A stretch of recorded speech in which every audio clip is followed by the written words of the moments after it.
Si la visibilité dans la province, c'est lui-même, avec son propre moyen, qu'il dépense pour les partis. Yango tozo senga, bobetela ye maboko. Avant que ya koma bobetele maboko milolo.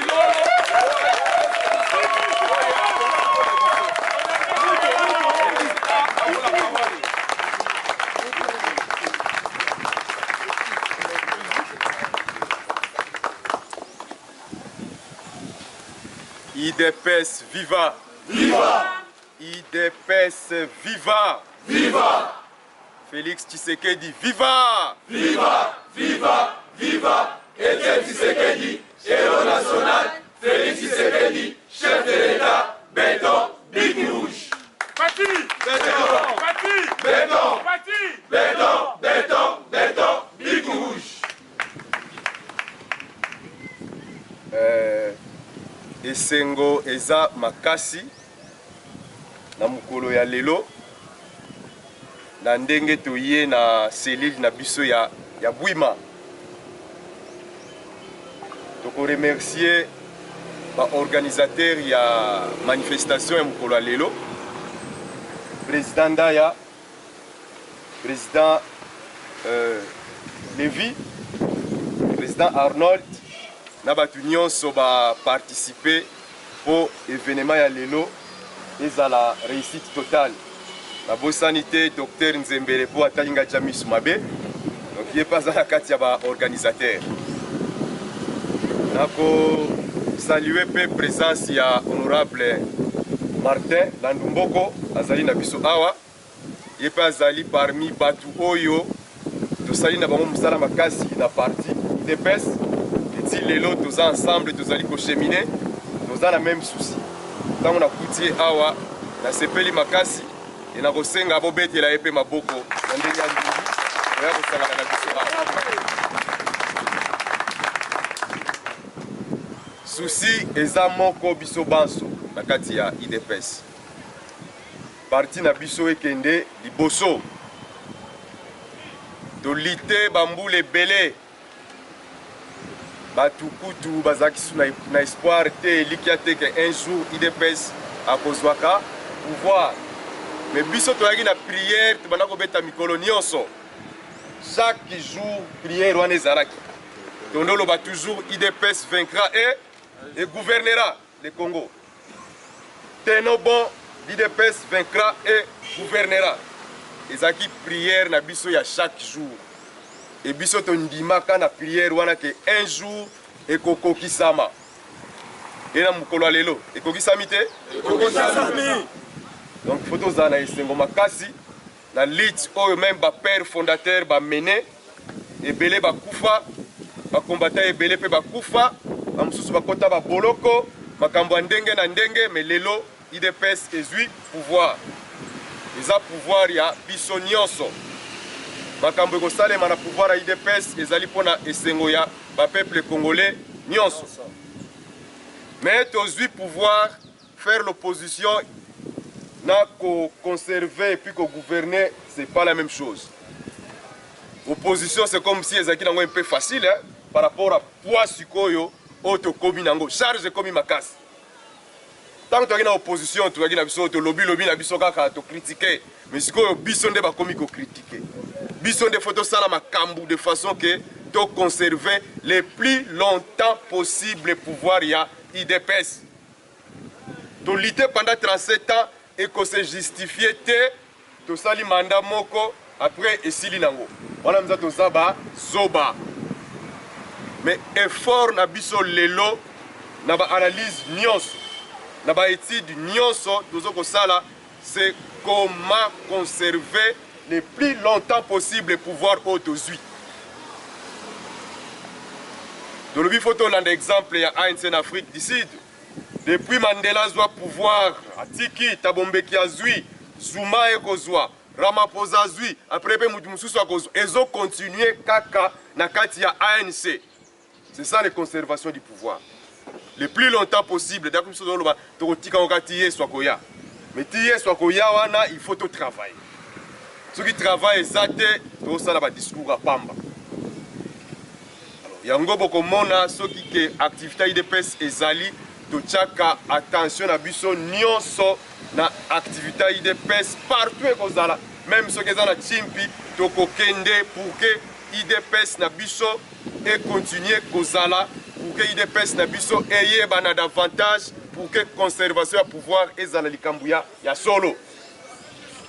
Donc félicitations na activité ya lelo, félicitations na cellule na biso ya Bwima, même ceux qui bozala nous bomibengi comité provisoire, mais il faut bosala rapidement comité provisoire et comme comité définitif pour Moussala. Biso tolinga Moussala, moi j'aime la vitesse. Nalinga ba feneyante, place nga na zali, tango zananga, il faut vitesse. Politique c'est la vitesse. Parce que biso tozo raisonner awa ko kansate makamto kanisa, biso moka to kanisango. Les autres partis politiques aussi réfléchissent comment ba résoudre biso pouvoir. Alors moindre distraction, moindre lenteur, bazu avance sur biso. Donc biso to na pouvoir, il faut vitesse ezala. Na makambu nyonso ne bo bandi boyeza te to koyamba na sima ono ou to moni to swanaki to welaki leadership et tel kutu akei te. Makamba ko wela leadership ezali te. Musala nde mutu ekokomisa bino ba leader. Ko wela ngo sur papier te, eko simba te. Boulot. Dozor exemple ya yemoko président Etienne Tshisekedi de Rez et célèbre mémoire. Tango babandi IDPS oyo na ba 82 azaki na président ya IDPS. Yé azaki président, azaki chargé à organisation et implantation OP.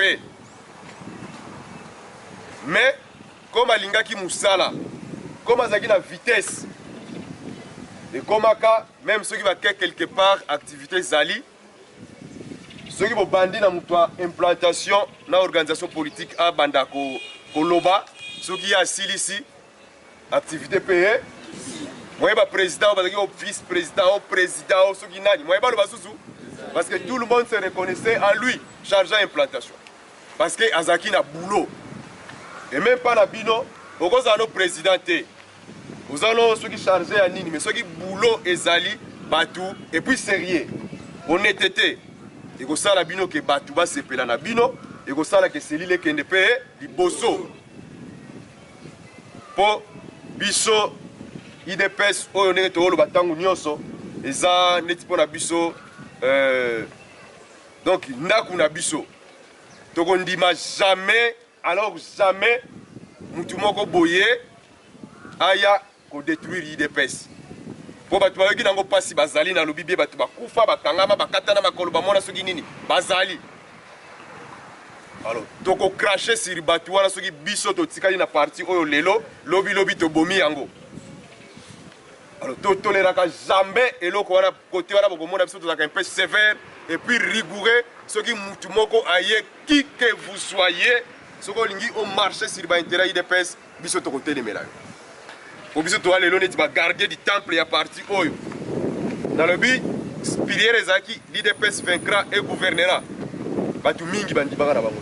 Bamususu bayaki batali boyoki prière neza lukute osimbate. Bakei bamususu baoseka biso na musika. Mais tant que tu as pouvoir tolobi na pouvoir à président Fachi, je crois bino moko bozota la ndenge azo salela makambo. Abi il faut pardonner tout le monde. Ce n'est pas facile ya ko pardonner tout le monde, surtout batu ba kanga kabiso wana, ba beta kabiso ba fimbu. Le président lobi to limbisa bango nyonso.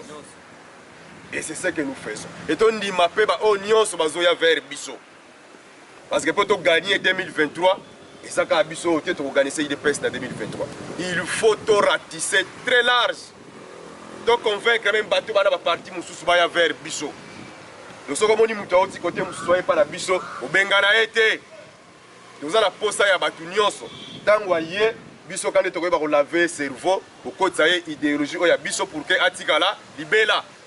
Mais quand on va te dire tout ça, en tout cas, tu as lingi yote outi na partie X, on a bien bon c'est kabiso lobby. Mutu nyonso aya to limbi si pe batu nyonso. Mais tant que to limbi si bongo, il a kisité que faut bozongela mabe yakala. Tout ça li table rase ya buzoba nyonso yakala. Nous repartir sur une nouvelle base, mais tous à la sérieux. Parce que dans l'élo, tant que limbi bino, bateau basala qui m'a bien mboka tout ça, va bénéficier de la pardon du président de la République. Mais pas comme un peu sérieux. Ce qui n'a depuis IDPS a eu pouvoir. Au sali ma ben yo, au sali bambeba na yo, ce qui justice est kangio. Wana ils a sous problème à le le président le baki limbisi batu nyonso, mais ndenge nini ngai bazwinga susu bakanginga te. Au but so to lutter pour na ba valeur. To lutter pour na état de droit et vendre na mboka on. Nous lutter pour la vraie démocratie et vendre na mboka oyo. Alors, Batouba Bebisi pendant plus de 50 ans, au la dictature du président Mobutu, au la dictature à Mouzé, au la dictature à Joseph, pendant tout ce temps, pays qui détruit complètement. Pour remonter Pantouana Lelo, ils ont 5 abisso, Mayele et Belé, et ils ont abisso peu moins temps. Mais tu es que sera toyebi que pour que rapide, pour remonter Pantouoyo, il faut état de droit. Justice fait ça, il faut état de droit et fonctionner correctement, comme ça il faut corriger les choses. Même toi qui as dit que ça ma baie, ceux qui ont moni dengue état de droit, ils ont aucun délai. Donc socle soit ma base, ma fondation, il y a pouvoir, il y a biso, ezali état de droit. État de droit, on ça on a bolingo mutunionso, amour du prochain belé. Vous avez le président Zanangolelo, tout ça, la coalition la FCC. C'est qui est impensable. Mais pour l'intérêt RDC, tout ça, il y a un peu de choses. Ceux qui vont faire des crocs en jambes, ceux qui vont sauter pour l'intérêt de la population, qui comme à la souka pour que le peuple Nabiso a gagné. Alors, Bisso, tout ça, n'a pas base à IDPS parce que il y a un président, je crois, dans la campagne de 2018, Bolandaka Nenga Lobaka. Zanga na yombongo, mais Zalana. Donc, base les kinyonso. Atozala combien tout le monde qui bat mbongo belé ba corrompre. Mais simba kate. Parce que ceux qui base Télémi, par exemple, se péqué, il poso. Donc, ils sont IDPS, base d'abord. Comme tout ça, la base. Il faut tout ça la moussala. Net net wana bouima boye. Ma mission il y a IDPS et ça va objectif à IDPS et Zalaka. Pas une parcelle sans l'IDPS. Donc chaque parcelle il y a quartier bouima il faut membre à IDPS à Zalana pangu. Comme ça tant que tu as lancé un message ma pangu nyonso et ça ceci. Et d'ailleurs, pour la bine comme facile, très facile pour la bine. Et la temps où la bus qui passe, parce que le téléphone est acquitté. Le téléphone est acquitté. J'ai la télévision Moko Kaka, RTNC. Donc, ce qu'on a dit RTNC, vous n'avez pas d'information. Or, RTNC, il y a Bango. Donc, message, il y a Bisso, vous voyez que la RTNC est acquitté. À part RTNC place, on s'appelle message, ils ont quitté. Téléphone, ils ont quitté. Mais les lobes comme dans Android. Au côté sur WhatsApp, Facebook, à la minute, tout le monde peut être informé. Donc vous avez la facilité, il y a qu'on implanter parti partout.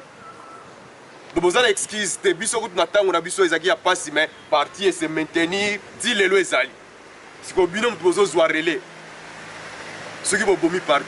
Vous avez la cause d'excuse, mon côté. Pour vous avoir la facilité, nous avons un travail. La télévision, c'est ceux qui 1000.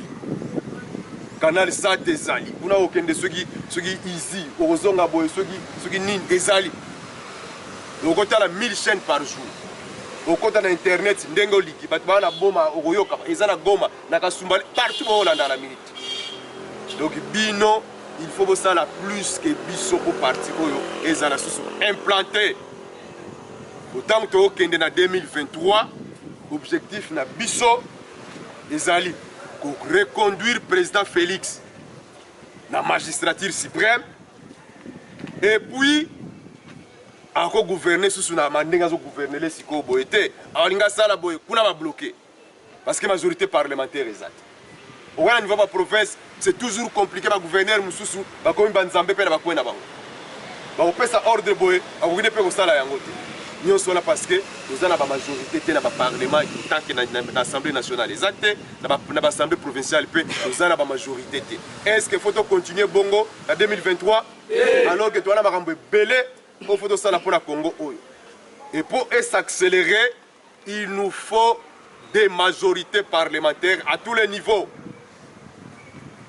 donc toko aider président en 2023 il y a bimi président de la République mais faut azala pe na majorité parlementaire oya yemoko comme ça tant azo gouverner aza à l'aise et mboka pe ekokende liboso mais un objectif na biso le plus longtemps possible les pouvoirs na faut ezala complet alors pour pouvoir ezala complet faut biso na kati ya IDPS bolingo ezala ebele il faut to lingana biso na biso so to lingani biso na biso to sa musala pe kitoko to pesa objectif kana makambo etali IDPS. C'est vrai que là où vivent les hommes makambo ezalaka il faut boyeba ko limbisana muninga sali mabe zala na capacité ya ko limbisa ndenge tomoni tolimbisi bato FCC faut zala mutema po tokoma tina niveau wana to biso tout faut to copier exemple wana mutu asali mabe tuka tozala en mesure ya kolimbisa ye mabe te ya koboma IDPS soki mabe ya koboma IDPS wana totelemaka mpenza ntuka tofashaka mabe me makambo mosusu ya mike la soko omoni ke eza nango grave mingi te faut pardonner mpona intérêt parti na biso eke liboso mpona intérêt république na biso eke liboso donc pas de conflit inutile bato mpe bakumba bino na baconflit ya lokuta te IDPS eza ya mutu nyonso sala musala na yo nga naloba yango toujours même soki oza na sous selile kuna soki osala musala na yo bien bakoremarke yo soki mpo osali mbeba eke basanctionne yo mbeba sanction ezali babomi yo te nazwaka exemple ya maître Mukendi toujours un grand na kati ya IDPS mpe ya sona maître Mukendi c'est parmi les grands ya parti oyo mais à un moment donné tant asalaki mabe président Etienne Tshisekedi achaki ye pembeni bayebisi ye ntango azongi kende banda na base zala mutu auti na likolo bayebisa ye kende zonga na base nasalaki yango akosolaki kutu te azongi na ye na base mais comme aza mutu moko boye azaka très important aza mutu ayebi osala mosala na ye bien est ce que asalaki mikolo boni na base kuna on avait toujours besoin de lui bakeki koluka ye kuna na nsima azalaki na base maître Mukendi wapi ye wapi ti ya matine esu baeshelo mbango moi ndenge ezala eza teke nga kutu basanctionne nga balingi nga te so basanctionne yo eza bazokokorige yo toza na droit wana na devoir ya koforme bino po bino bokotikala na parti oyo lobi so toke na bino na lese ale mpe mingi bokokoka kobomba parti oyo te to soki mabe ezali togangaka mpe parce que toyebi lobi soki biso tozali te bokosala mosala yango ndenge biso tosaleli yango ndenge biso tozwili yango mpa bamikolo bapapere fondateur tozwi biso mpe tokotransmettre na bino alors fo ezala ndenge moko tokobima na ligne de conduite ya parti oyo te toza na kati ya ligne de conduite ya parti kaka olinga kobima tozongisi na nzela kaka olinga kobima koto tozongisi na nzela même soki ozwi mwa mbata mais eza mpo ozonga na nzela mona même berger soki azotambusa bameme na ye soki meme abimi azalaka na mwa bato moko boye abeti boye meme azongi abeti boye meme azongi ali tozokeye liboso cap biso nyonso 2023 mpona victoire écrasante à tous les niveaux yango bomoni ke mokolo ya lelo ntango bino bobandi boye il faut toya kopesa bino koencourage bino bocontinue bolemba te toza na bwima eza monene eza peut-être bwima et puis soyo soyo eza monene soyo eza na bwima soyo eza na basoyo 1 soyo 2 soyo partout faut IDPS eza ntango so tooleka badrapo IDPS ezopepa visibilité wana fo ezala koto oyo naleki boye namoni visibilité eza badrapo akobomba na bandako te ntango bozwi yango monika drapo IDPS tika ntango manifestation esili boye okangi yango bien okebomba na valise te bakoyeba ndenge nike IDPS eza il faut etandama na balabala oyo kota bwima boye ezali toke kota mpozo boye ezali toke na mvwado ezali toke na nzanza ezali toke na kikanda ezali toke na ville ezali visibilité wana yango towana yango posa e bacommunicateur na biso bakolala pongi te à tout moment il faut baza un terrain pour communiquer, pour véhiculer message à IDPS. Pour tous les le pouvoir, je vous dis que tous les gens qui sauté balingi biso, batu pe balingi bazo pouvoir na biso lobby bazali. Ceux qui bango baza mingi na terrain ko sa population et que tous 8 retard tant to ko ta terrain, tous en moins difficulté. Donc dès maintenant donc chaque jour faut tous na terrain. Yango mona président Etienne Tshisekedi yemoko asalaka ba parlement debout. Et il le ba parlement debout ezoko exister. Dans le monde entier, c'est les seuls politiciens à soi comme à la parlement debout. C'est qui va parlement à proximité et puis il y a voisinage pour communiquer directement avec la base. Et président Tangwazalaki, ceux qui sont parlementaires debout, la base, il attend yoza ceux qui nani à Goyambana ou Bango. Pour que Bango ne pas information à base et puis il pas communiquer par information au Yaza la base. Et bah tu vas savoir même thèse doctorale le parlement de Buna Congo, bah tu vas avoir docteur en sciences politiques, thèse na yangwana, phénomène parlement debout na Congo démocratique. Parce que toi qui obligé à communiquer à l'époque, de te voir TV zalakité, la télévision zalakité, ba téléphone zalakité. De temps en temps bino pe, ce qu'il faut créer un parlement debout, il y a ba cellule na bino et que chaque matin et que chaque soir, faut batubaya ko ba information vers bino bosala yango. Comme tu sors de matongo à Kemusala, Rozonga, Boyazana Tango la radio. Azana Tango la TVT. Azana Tango la WhatsApp. Mais le fils que tu as dans le cas, dans le parlement de Bouezana, il y a 5 minutes, un super message à Keinango. Nous avons un rôle dans le toujours pour renforcer le système de communication dans la population. Donc, il y a un message de Eli Bino Tokomi Boutou. Ce n'est pas un Nengebolubim Balali Bosso. Awa, mais c'est la dernière fois. Chaque fois que vous avez posé na biso pour continuer à partager ma gambetali parti, pour continuer à koya pour za parti na biso, to lingaka mingi, bino pe bolinga IDPS nenge biso to lingela yango pour que to sala musala malamu, lobby biso nyonso to bénéficier de population nyonso Congo à bénéficier na pouvoir ya IDPS. IDPS viva! Viva!